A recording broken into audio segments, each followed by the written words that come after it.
नमस्कार मित्रांनो, देशाचे विरोधी पक्षनेते राहुल गांधी यांनी राम माधव यांना लक्ष्य केलेलं आहे। राम माधव ज्या राष्ट्रीय स्वयंसेवक संघाचे एकेकाळचे मुख्य प्रवक्ते किंवा तसं बघायला गेलं तर प्रसिद्धीपासून दूर राहणाऱ्या संघाचा चेहरा म्हणून अनेक वर्ष ओळख असलेले राम माधव यांचं अमेरिकेतलं एक वक्तव्य चर्चेचा विषय झालेला आहे।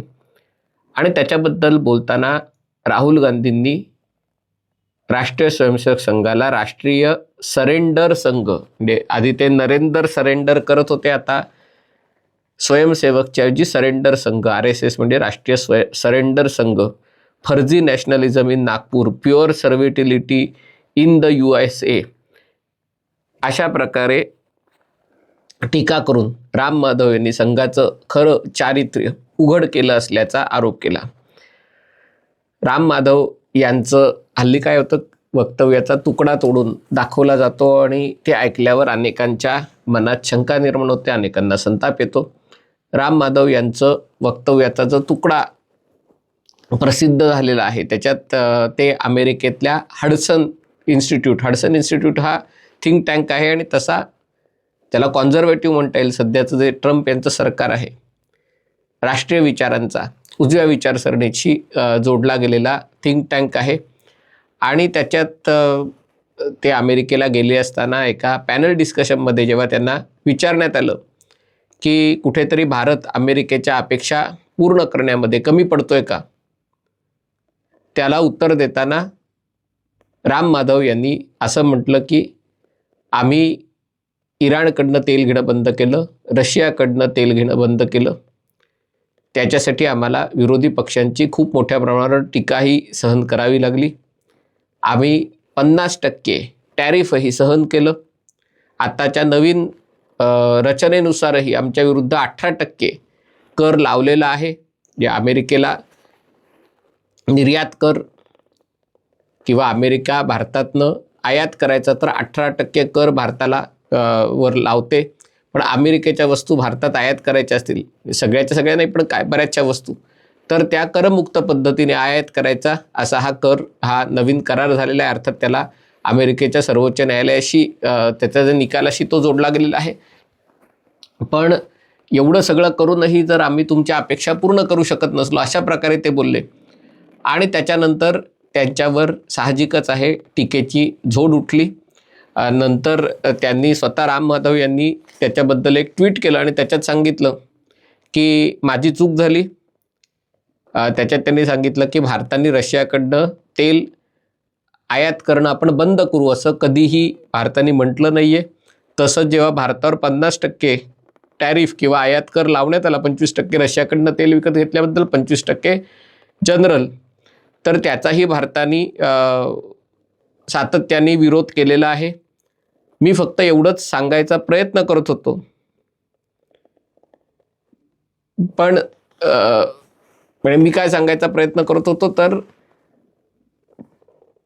अशा अमेरिकेच्या कोणत्या अपेक्षा आहेत की ज्या भारताने पूर्ण केलेल्या नाही आहेत। पण मी जे उत्तर दिलं त्यातले मुद्दे चुकीचे होते, म्हणजे मी सांगायला गेलो आणि त्याच्यामुळे लोकांच्या मनात संशय निर्माण झालेला आहे की हे नेमकं चाललं काय, राम माधवांनी साक्षात पंतप्रधान नरेंद्र मोदींना अडचणीत आणलेलं आहे का, भाजपला अडचणीत आणलेलं आहे का। कारण या सगळ्या भारत अमेरिका संबंधात खास करून गेल्या 1-1.5 वर्षात भारताच्या पदरी अपेक्षाभंगाचं दुःख आलेलं आहे। ट्रम्प अमेरिकेचे अध्यक्ष झाल्यावर सगळ्यात जास्त आनंद भारतीय लोकांना झाला होता। पंतप्रधान नरेंद्र मोदी यांनीही ट्रम्प यांचा उल्लेख वेळोवेळी माय फ्रेंड डोनाल्ड अशा प्रकारे केला होता। सगळ्यात पहिले भारत अमेरिका मुक्त व्यापार करार होईल अशी अपेक्षा होती, पण असं असताना अमेरिकेने भारतावर आयात कर लावला, सुरुवातीला 25%, मग 50%, त्याच्यात रशियाकडनं तेल विकत घेतल्याबद्दल 25% कर लावला। आणि अनेक भारतीयांना कळेना की हे झालंय काय नेमकं, की ट्रम्प भारताशी अशा प्रकारे का वागतायत आणि भारताचा शत्रू असलेल्या पाकिस्तानला मातलं ते का कुरवाळतायत, त्याला त्या का कडेवर घेऊन बसलेले आहेत, हे भारतीयांना कळत नसताना भारतीय परराष्ट्र मंत्रालयाने याबाबत अगदी सावध भूमिका घेतली होती. ट्रम्प सातत्याने भारताचा अपमान करत असताना ट्रम्प यांनी मोदींचा व्यक्तिगत अपमान केला नाही, पण भारताबद्दल ते वेळोवेळी अपमानास्पद बोलत होते. असं असतानाही भारताने डोक्यावर बर्फ आणि जिभेवर साखर ठेवून अगदी मर्यादित पद्धतीने टीकेला उत्तर दिलेलं आहे. अगदी परवाचं उदाहरण घ्या, ट्रम्प यांनी ते जे काही रिट्वीट केलं किंवा ट्रूथ शेअर केलं त्याच्यातही भारत, चीन आणि इतर देशांना एका प्रकारे हेल होल म्हणजे नरकासारख्या अवस्थेतनं लोक अमेरिकेत येतात आणि अमेरिकेचं नागरिकत्व घ्यायला कसे धडपडतात असं विधान केलं होतं. त्याच्यातही त्याच्या समारोप त्याच्यावर उत्तर देताना भारताच्या परराष्ट्र व्यवहार म्हणजे प्रवक्त्यांनी ट्रम्प यांचं नाव घेणं टाळलं होतं. म्हणजे ट्रम्प यांच्या विधानाचा समाचार घेताना ट्रम्प यांचा उल्लेख करणं टाळलं होतं. आणि त्यामुळे राहुल गांधी सातत्याने मोदी सरकारच्या परराष्ट्र धोरणावर नरेंदर सरेंडर, भारताने अमेरिकेपुढे शरणागती पत्करली आहे. कारण या सगळ्या एप्स्टीन फाईलमध्ये कुठेतरी नरेंद्र मोदींचं नाव आहे, हरदीप सिंग पुरींचं नाव आहे, मोदी सरकारच्या जवळच्या उद्योगपतींचं नाव आहे. आणि त्यामुळे मोदी सरकारने ट्रम्प यांच्या पुढे शरणागती पत्करली. राष्ट्रीय स्वयंसेवक संघाचाही आता त्याच्यामध्ये समावेश झाला. शरणागती पत्करली हा विषय आला. आता त्याच्यावर व्हिडिओ करायचा तर काय करायचा हा प्रश्न माझ्यासमोरही आहे. परंतु त्याचं एक कॉन्टेक्स्ट काय आहे ते समजावून सांगतो. राम माधव हे अनेक दशकं संघात प्रचारक, नंतर संघातली वेगवेगळी दायित्व त्यांच्याकडे होती. 2014 ते 20 ते भाजपाचे राष्ट्रीय महासचिव होते आणि जम्मू काश्मीरचं जबाबदारी त्यांच्याकडे होती. जे जम्मू काश्मीरमध्ये जे काही झालं, आर्टिकल 370 वगैरे, महबूबा मुफ्तीबरोबर सरकार स्थापन करणं, पाठिंबा काढून घेणं, याच्यात राम माधव यांची भूमिका होती.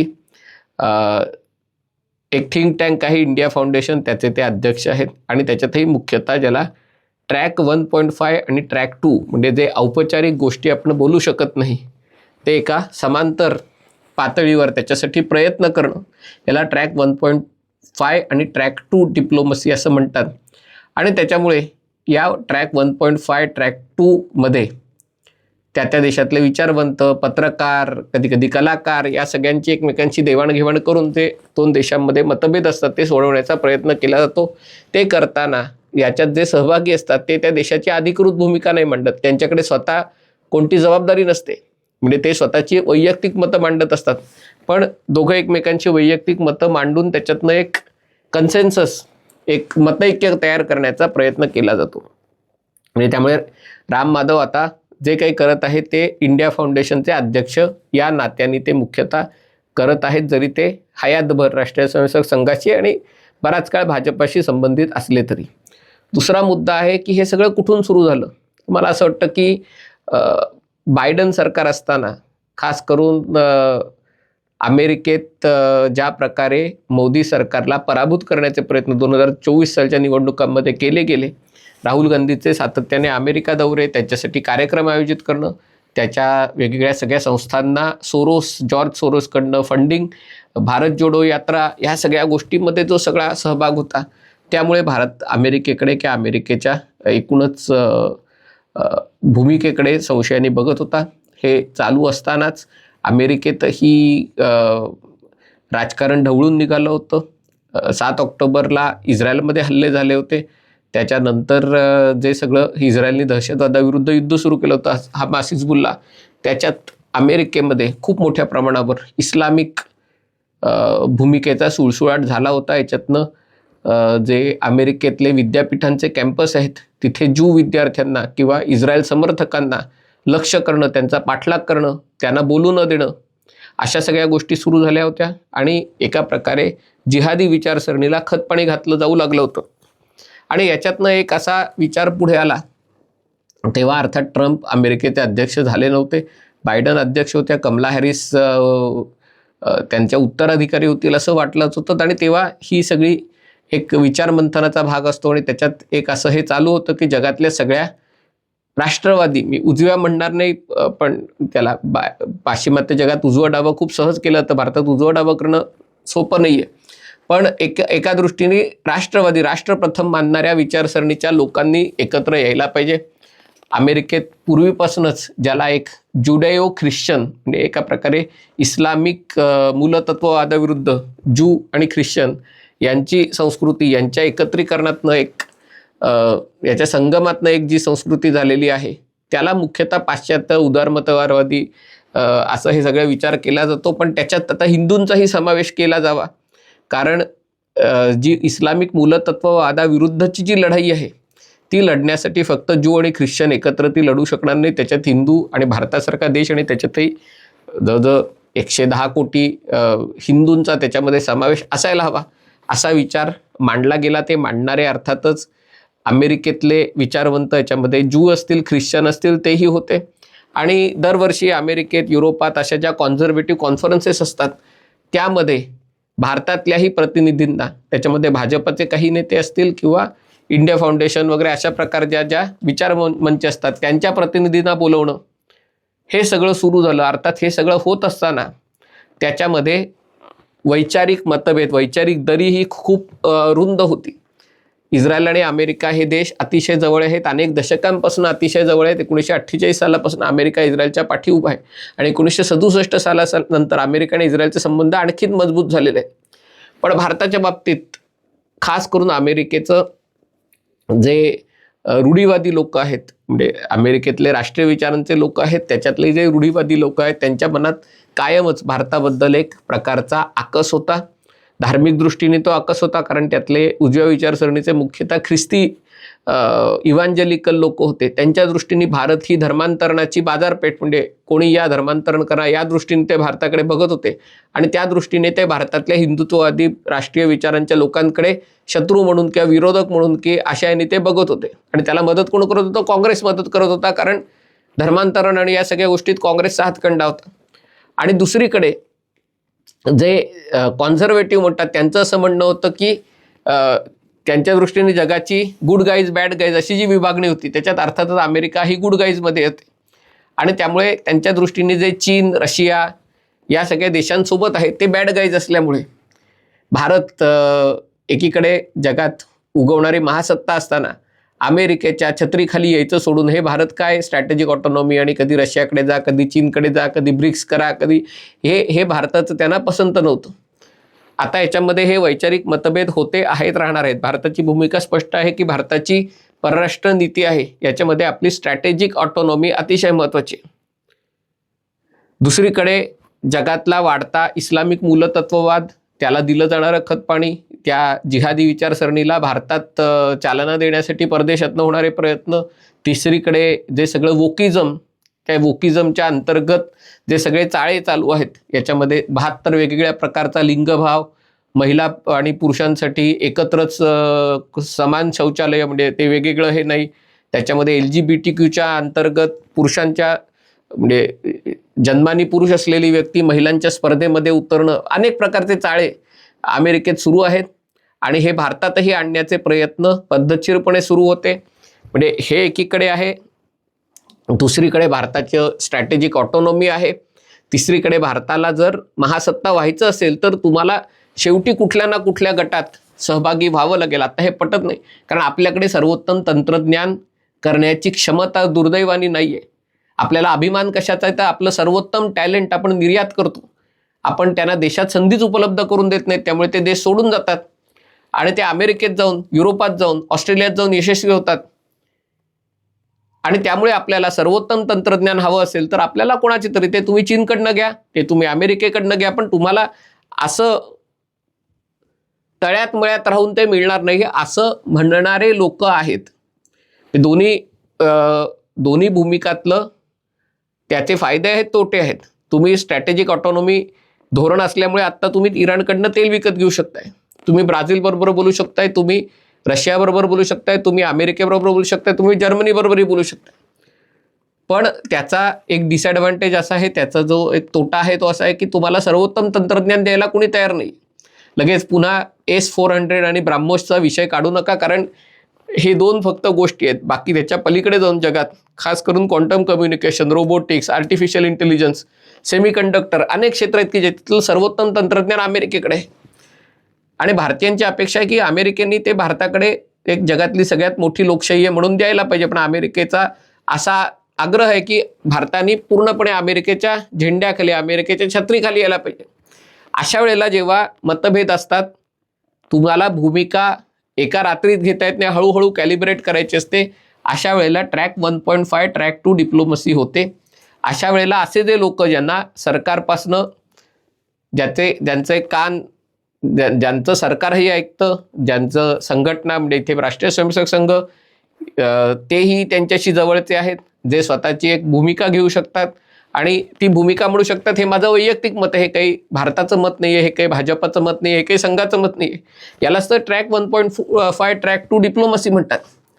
पण झालंय कसं की जे तुम्ही अमेरिकेतल्या ऑडियन्स समोर बोलता ते अमेरिकेतच राहील अशी पूर्वी गोष्ट होती आणि ती चूक राहुल गांधींनी पण केली होती.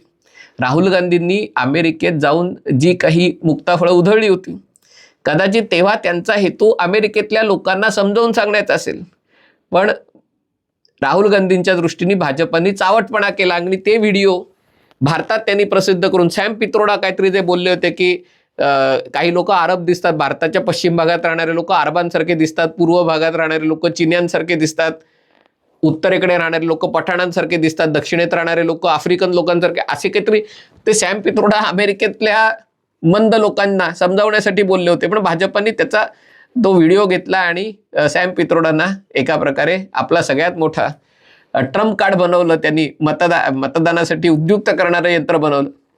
आता इथे काँग्रेसला संधी मिळालेली आहे आणि त्यांनी ते राम माधव यांचं वक्तव्य, ज्याच्याबद्दल त्यांनी माफी वगैरे मागितलेली आहे, ते त्यांनी उचलून दाखवलेलं आहे. राम माधवांचा पॉईंट काय होता, ते काही सरकारचे प्रतिनिधी नाही आहेत, पण त्यांचा पॉईंट होता की बघा, तुम्ही म्हणता भारताने अमेरिकेच्या अपेक्षा पूर्ण केल्या नाही, पण आम्ही तुम्ही केलेले अन्याय सहन करूनही आम्ही तुमच्या विरुद्ध तोंड उघडलेलं नाहीये, आम्ही तोंड बंद करून मार खातोय. याचा अर्थ तो आमचा कमकुवतपणा नाही, तर अमेरिकेशी चांगले संबंध व्हावेत अशी आमची इच्छा आहे. एकीकडे तुम्ही म्हणता 45 लाख लोक अमेरिकेत आहेत, जगातली सगळ्यात जुनी लोकशाही, सगळी मोठी लोकशाही, हे सगळं आहे, पण अजूनही जे मतभेद आहेत ती जरी कमी करायची असेल तर आमच्या दृष्टीने आम्ही प्रयत्न करतोय, हे राम माधव सांगण्याचा प्रयत्न करतात. पण शेवटी कॉन्टेक्स्ट ऐकायला कोणाला वेळ नसतो. जे शब्द असतात ते शब्द एकदा तोंडातून बाहेर आले की ते मागे घेता येत नाहीत. तीच गोष्ट राम माधवांच्या बाबतीत झाली. ते जो काही 1-1.5 मिनिटाची जी काही क्लिप आहे, ती क्लिप ऐकल्यावर असं होतं की राम माधव जे बोलत आहेत ते मोदी सरकारच्या भूमिकेच्या परस्पर विरोधी आहे. आणि जोपर्यंत एखाद्या गोष्टीतलं सत्य समोर येतं तोपर्यंत त्यातलं जे खोटं असतं, त्यांनी नुकसान करून झालेलं असतं, ते गावभर फिरून परत आलेलं असतं. तीच गोष्ट या बाबतीतही झाली. हा व्हिडिओ कुठेही राम माधवांचं समर्थन करण्यासाठी किंवा राहुल गांधींची कुटाळकी करण्यासाठी केलेला नाही आहे. ट्रॅक 1.5 ट्रॅक 2 काय असतं, याचा कॉन्टेक्स्ट काय आहे, याचा तोटा भाजपाला, संघाला निश्चितच झाला आहे, होणार आहे. पण तरी देखील काय असतं हे समजावं म्हणून हा व्हिडिओ केलेला आहे. हा व्हिडिओ आपल्याला आवडला असेल तर कृपया लाईक करा, शेअर करा आणि चॅनल सबस्क्राईब करण्याची विनंती आहे. तुर्तास इथेच थांबतो. पाहत रहा MH48.